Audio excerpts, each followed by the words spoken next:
नारद जी ने प्रेरणा दी थी व्यास देव जी को कि आप भगवान के सुयश पर श्रीमद् भागवत महापुराण की रचना कीजिए। नारद जी ने उन्हें बताया कि आपके असंतोष का यही कारण है।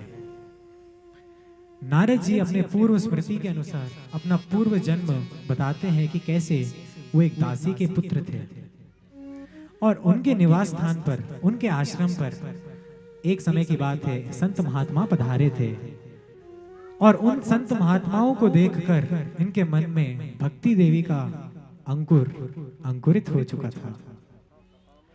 संतों की सेवा करते थे और उनका बचा हुआ भोजन, सात्विक भोजन को वो स्वयं ग्रहण करते थे, जिसके वजह से उन्हें सात्विकता प्रदान हुई और भगवान से उन्हें प्रेम हुआ।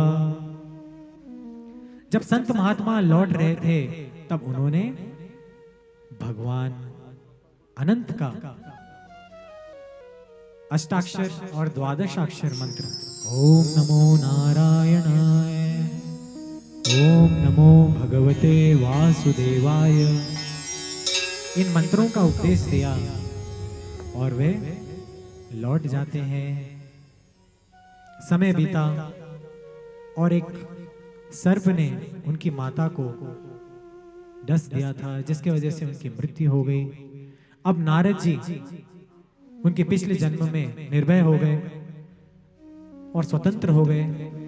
उन्होंने सब कुछ त्याग कर वन में जाने का सोचा और वन में जाकर उन्होंने संत महात्माओं के आज्ञानुसार मंत्र का जप किया और प्रभु का ध्यान किया। इतने में ही प्रभु के प्रत्यक्ष उनको दर्शन हुए। बोलिए भक्तवत्सल भगवान की।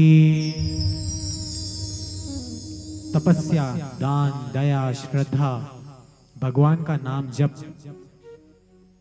इन सभी से भगवान प्रसन्न होते हैं। और इस कलिकाल में कलौ केशव कीर्तनाथ, केवल भगवान के सुयश का गान सुनने से, श्रवण करने से, भगवान के नाम का आश्रय लेकर इस भव सागर को आप पार कर सकते हैं।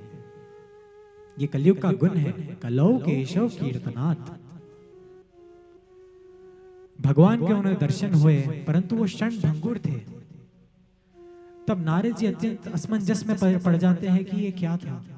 भगवान ने दर्शन दिया, क्या प्रभु मेरे से नाराज है? प्रभु अंतर्धान क्यों हो गए?